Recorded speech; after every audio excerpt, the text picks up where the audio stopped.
So Claire, I guess my first question I wanted to talk to you about. You're talking about how you couldn't go out alone. At that, when you were 15, 16, I guess in that era. Tell me that story again. Well, young black ladies never went out alone at night. And of course, the only way you got somewhere, you had to walk. And we always went in groups, and most of the time there was a male with us. The reason for this was because white men would ride around in the black part of town, and they would try to pick up black girls. And of course, when you didn't cooperate, then they would, use lewd language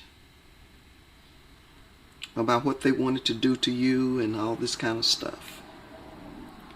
And of course, we would immediately step up our pace in walking. And often we stopped at somebody's house pretending that that's where we were going.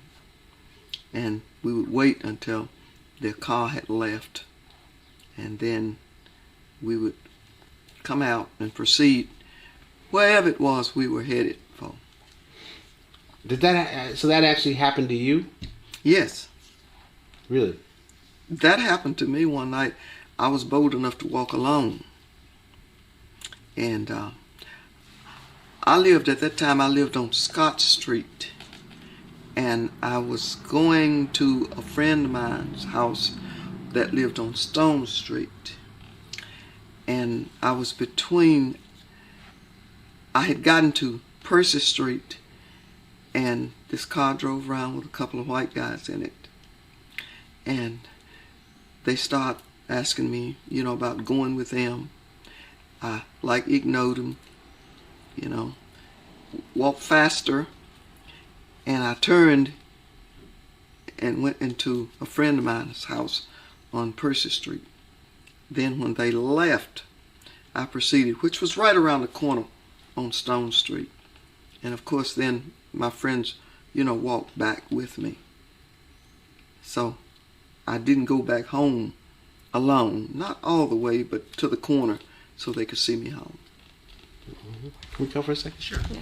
I'll ask you another question now.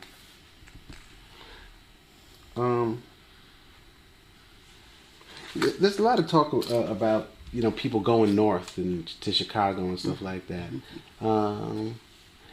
Why did people go to Chicago, and why did people go to Chicago? Well, most people went to Chicago because they had relatives there, and they could go there and have a place to stay with their relatives. And they went to find jobs to make more money, because about the only thing you could do here was you either sharecropped, or what they call working by the day. People who lived in town, they chopped by the day during the growing season. When it was harvest time, they picked cotton and you got paid by the hundred. And when you worked by the day, you only got $3 a day. And when you picked cotton by the hundred, you got about maybe $3 a hundred. And you could hardly pick more than 100 pounds. There were people who could pick 200 or 300 pounds. So they made more money. And a lot of the younger people, most of the people who migrated to Chicago were the younger generation. They did not want to stay here and pick cotton for $3 a day and chop cotton for $3 a day. So they left trying to find a better life. They wanted a job where they could make some money. In the comments, do you think you could have picked cotton for $3 a day, meaning you would have to pick 100 pounds of cotton? Money and do something besides chop and pick cotton. Great. They also wanted, I think another reason for leaving, although money was a big part, obviously, but I think one of the other reasons too was to get away from kind of it was oppressive here in some ways, wasn't it? Yes. Talk about it. Okay. A lot of people had people who had migrated to Chicago. They came back and they told them how nice it was as far as race relations, that, you know, you could do anything you wanted to do. You didn't have to watch every word you said to a white person, that things were better as far as race relations, you know. I don't know whether they were better or not. I didn't go. But that's what they would say. They said that blacks went to school with whites, they had white teachers, and that everything was so different there. So blacks left here to try to find a better life for themselves, both emotionally and economically and physically. You know, healthcare, they said that you could go to the hospitals and see doctors, and here you had very little health care. We had in Greenwood, there was a black hospital that was very poorly staffed, very poorly equipped, and there was a white hospital that you could not go to. And when they did open the doors, they built a new hospital, and this was in the 50s, that if you went to this hospital, they had segregated wards, you know, sections. So you was in one section, the white was in the other section, and of course, you only waited on after all the white people got waited on. One thing that's always puzzled me, right, is why stay here? Why did I stay here? Well, more in general. In general, why? You know what I mean? You know, why? I mean, I think about this for a second, because I think there are reasons. I mean, but why stay? Okay. I can go from personal experience. In the first place, it's a life, it's all you know. You don't really know anything else. So, what you know, you're familiar with.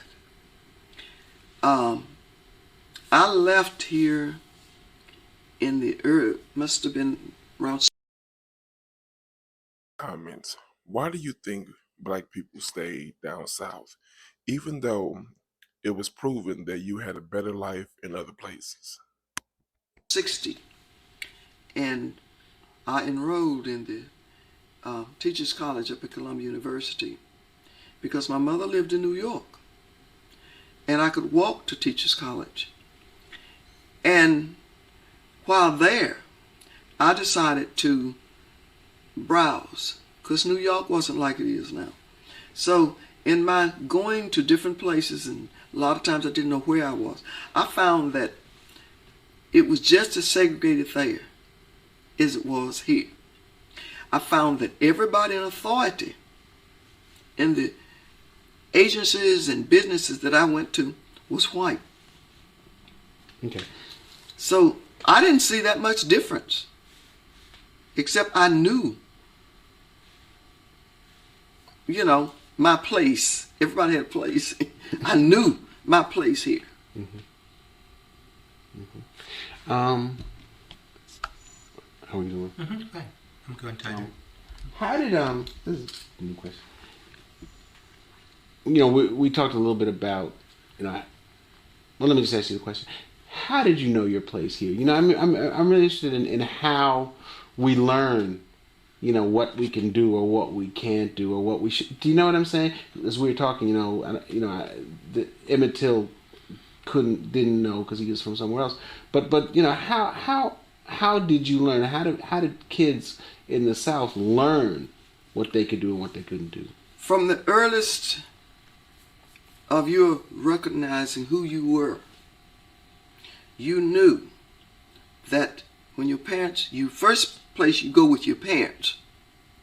So you learn this from your parents. You learn that you can go here and you can't go there. You learn very early that the sign says colored and white.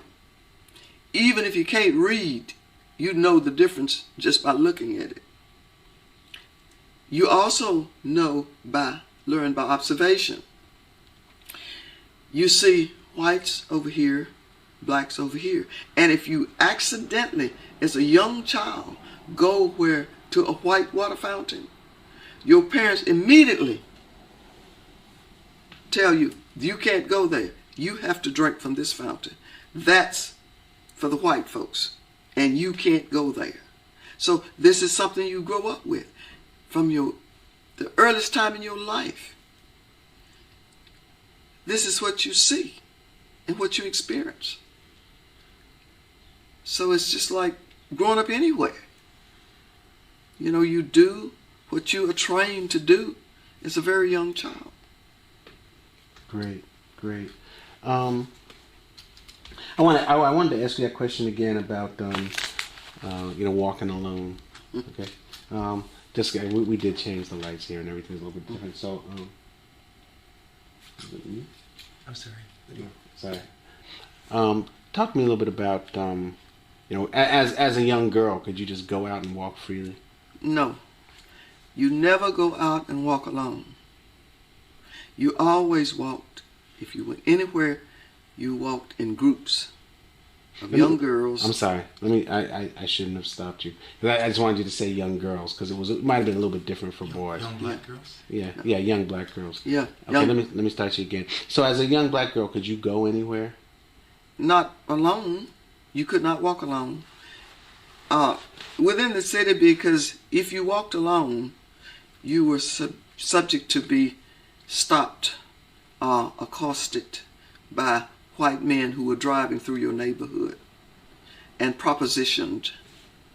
And then when you refused the advances, you were subjected to lewd remarks. So you didn't walk alone. This happened to me one night. I lived on Scott Street. I was going to see a friend. It was early, so I felt pretty safe because it was not dark. And my friend lived on Stone Street.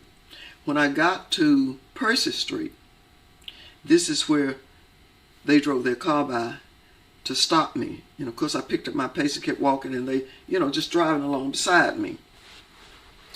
And so I turned and went to another house of another friend, because everybody back then knew each other. There was nobody. You could stop at any house you was in front of, because they knew you and you knew them. And so I stopped, and I told the friend of mine what had happened, and she says, well, we'll watch out the window. When they leave, then I'll go with you to Dolores' house. So when they left, then we left and we went, and then she and my friend Dolores, Bessie, this girl was named Bessie, they walked me back part the way home on the corner of Scott and Roosevelt. There were a whole bunch of kind of social customs of what you couldn't do.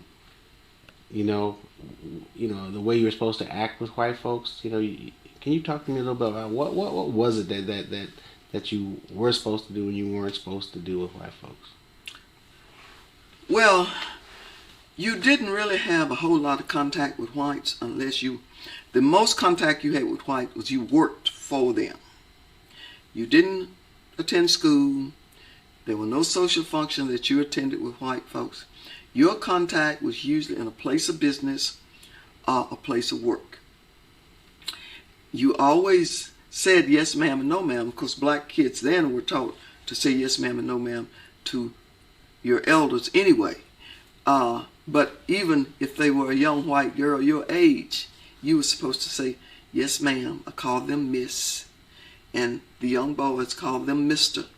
if you were there. I don't know whether it was fortunate or unfortunate. I did not have to work for anybody.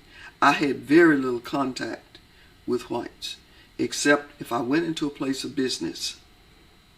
And then if I went into a place of business, usually I was with my grandfather. He did not really leave us alone to be subjected to very much. So I guess my frame of reference might have been different from some others.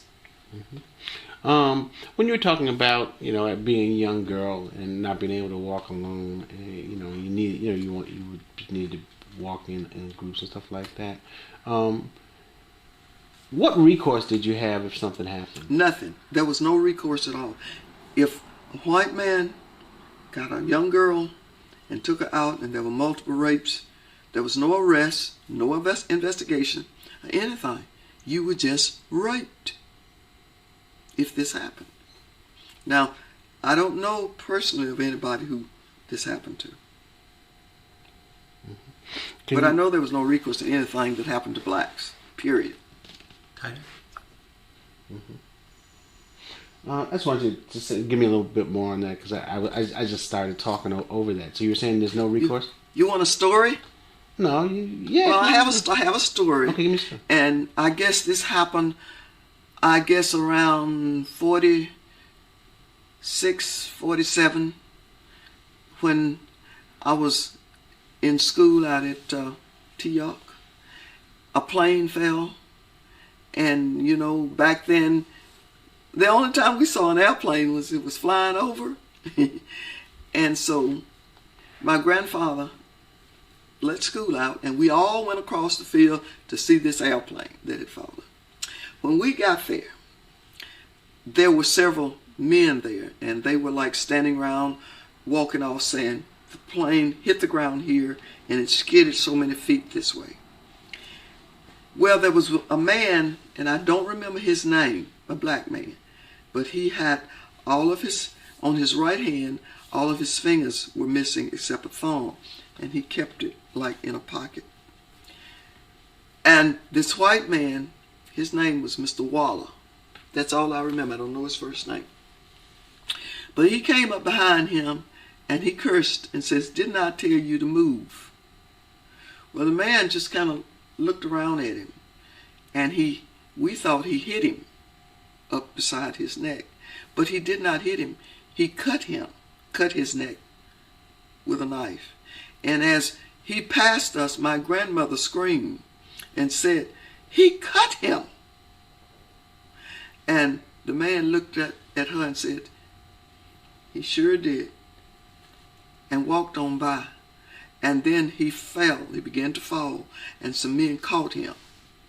And they realized that he was hurt seriously. So they loaded him into the car to bring him to Greenwood. See, this was in the rural area. To bring him to Greenwood.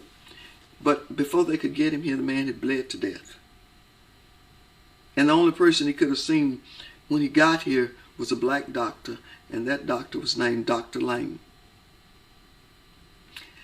After this, white people went around in the community saying that if the FBI came and asked you a question, you wasn't supposed to know anything. But this man was never arrested. There was never a trial or anything. And these kind of things happen. Young men were beat up by policemen on Saturday nights in town, I guess just for pleasure. Okay, let me ask you another question. Okay. So that in some ways there was always this threat, there was always this threat of violence. Yes. If you got out of your place with a white person. Your place was that you never, in any way, said anything that they didn't like. You didn't disagree with them on a whole. You just didn't do that. Now, on a few occasions, a few people, you could get by with something. And even the whites kind of respected teachers and preachers back then. So if you disagreed with something, and you could have your pastor, your teachers, they could say something in your behalf more than anybody else. I'm sorry, we hit the cut. Okay. Names of the people. Mm-hmm. But you want something in the comments. Do you think you would have survived living back in those days? Let me know in the comments. we need the whole story again, huh? It would be the safest. Okay. So yeah. So tell me that story about again. that was, this was back in the 40s, maybe 45, 46, 47, that black people didn't see planes too often, except, well, in fact, I had never seen a plane except one flying over. And this plane crashed in a field in the rural area, not too far from the school that I was attending. And my grandfather, who was the principal, let everybody out to go look at this plane on the ground. So when we got there, the people were there before us. They were like counting from where the plane hit the ground to where it stopped, And this white man, he was out there too. So he told everybody to go on, get out the way. Well, this black man, I don't think he heard him. He kept counting. So he came up behind him and he hit him upside the neck and says, "Didn't I tell you to go on?" And the man looked around and walked away. And when he got by my grandmother, there was blood. And she says, "He got cut!" She yelled. And the man looked, he said, "Yeah, he cut me," and walked on. And then he began to fall because the blood was coming down. So some of the other men that were there at the time picked him up, tried to take him to the doctor, which was about 8 or 10 miles from where we were. And he bled to death before he got there. Nothing was ever done because the white people in that area came out and told the black folks, "You better not say anything, because if you do, you may not live. Something's going to happen to you. Don't say anything. If the FBI or anybody come by and ask you questions, you don't know anything." And I guess, knowing my grandfather, he would have, but he didn't see it. He didn't see anything. My grandmother didn't see it. She thought the man hit him. Okay, we better get the next thing. You said something about, could you disagree with white folks? Could you? No, because if you disagreed, you were calling a white man a lie. And you didn't do that without a threat to your life, very life. Because black people had no rights at all, none, where white people were concerned. If a white person did something to you, you had no recourse at all. And if a white man liked a young lady, the husband might come up missing. And we did have a few disappearances during that time. People disappeared. We don't know what happened to them. They just disappeared. Of course, nobody looked for them, especially the law. The only people looked for them were their family. One of the things that we talk about is the one of the big taboos for a black man was to have any association with a white woman. No, you didn't even look. A black man wasn't even supposed to look at a white woman. You understand something? Because it sounds to me like a white man can look at a black woman and make her spouse come up missing because that's what he likes. But as soon as it's on the other foot, the black man can't even look at a white woman. How do you think you would have handled a situation like that back then? If she came, he was supposed to drop his head. And a lot of times they did. Why? Because if he looked at a white woman, then that was an indication that he was probably interested in her sexually. Now why?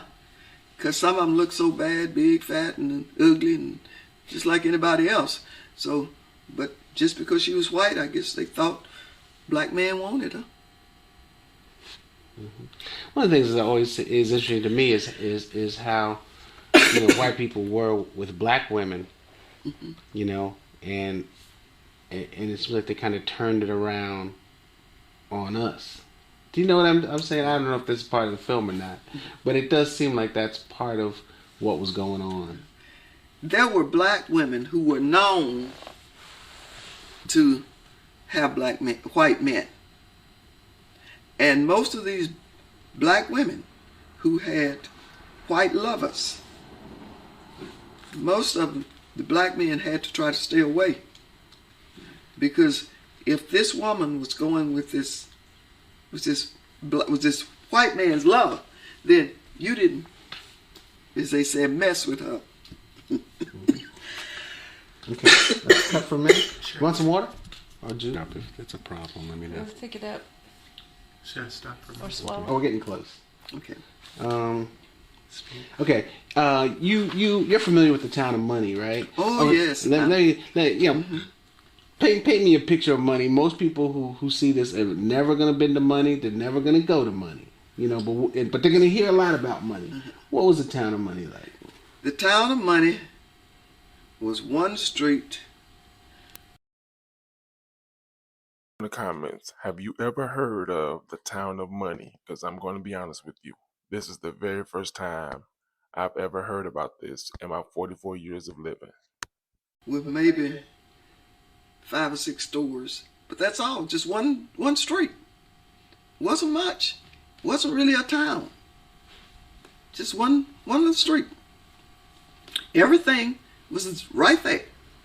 The general store, and I guess there might have been a post office, and maybe another hardware store or something like that. But that wasn't 10 stores in Money. Mm-hmm. Was the store were you familiar with Brian's store? Do you remember? You ever? Well, it was the typical Just a typical just rural store. Yeah, Just a store. Okay, let me because I was still talking. My fault. If you could just talk about that kind of little store that was run by the poor. Oh yeah, a store like that was in almost every community that you went to, and usually they sold about everything you wanted. They had little jars around with candies and It's to me like now we know where they got the whole idea of Walmart and Target and other stores like that. gum and stuff that you could buy for a penny and 5 for a nickel, and stuff like that. And you bought bread, thread, needles, kind of like a general store. You bought almost anything you want from that little general store. Even some of the general stores had clothing items. So when you went to the store, you could buy anything you wanted, including, some had ice cream, some did not. And the stores usually had the counters like a glass that certain things was behind the counter. This glass, certain things. And then others was in little bins, that you just picked up, And there was things like beans that had a little scoop, that they scooped it up in bags and sold it to you, So that's just the way stores were back then. Bobby, give me a big change. Sure. Let me ask you just to give me a short version of that. And if you could because you started with, the way you started was in that store, and we may not know what store you're talking about. We may not be talking about that store. Mm-hmm. So if you could just say, in every rural community or something like that. Or however else you want. Okay, go ahead. Well, in every rural community, you had a store. And especially if it was considered a little town.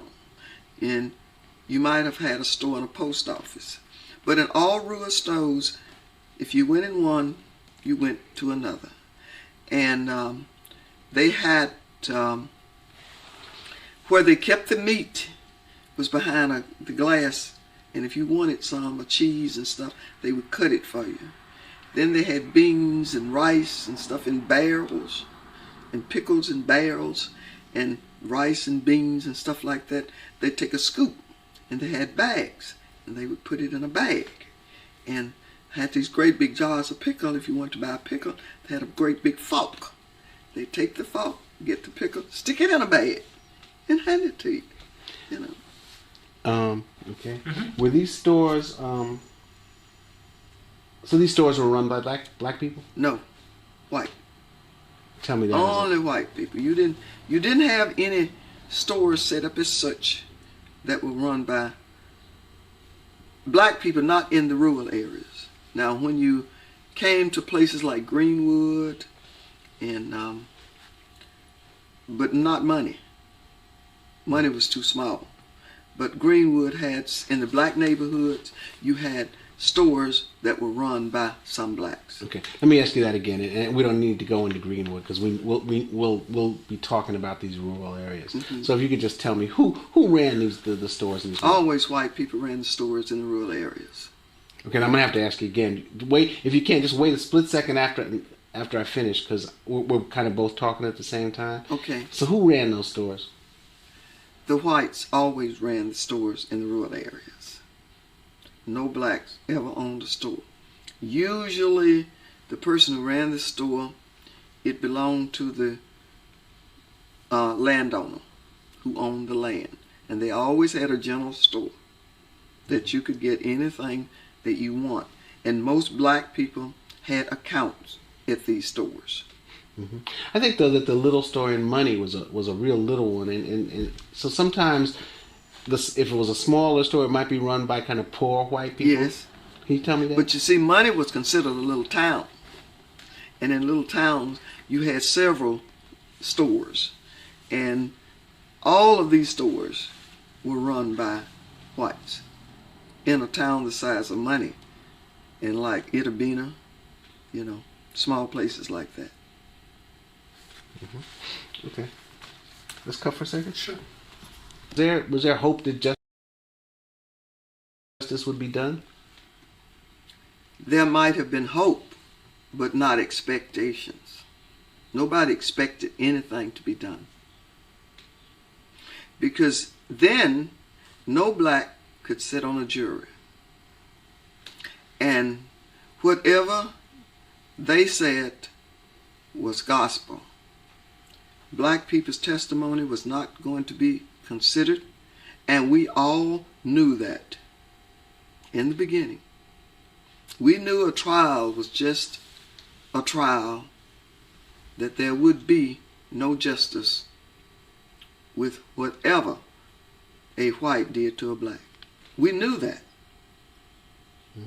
So when Emmett Till's mother says that when the white men were arrested, she's still alive, and we interviewed her a couple of weeks ago. She said that when the white men were arrested, she had hope. She thought, okay. Well, we knew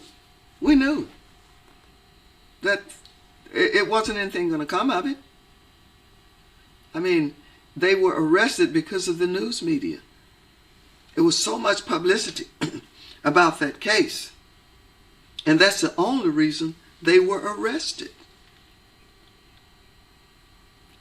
If the news media hadn't played it up, newspapers, magazines, and everything, hadn't been such a high-profile case, they wouldn't have even been arrested. Great. Cut for a second. Yes. I need you to be honest in the comments. Tell me, judging by every single thing that she's ever said, tell me your thoughts. I need to know your overall thoughts about everything that just came out of this woman's mouth. Because it was not only race, but there were different classes of white folks. There was the poor white, and there was people with money. Hold Was on. there? I'm sorry, we have to change.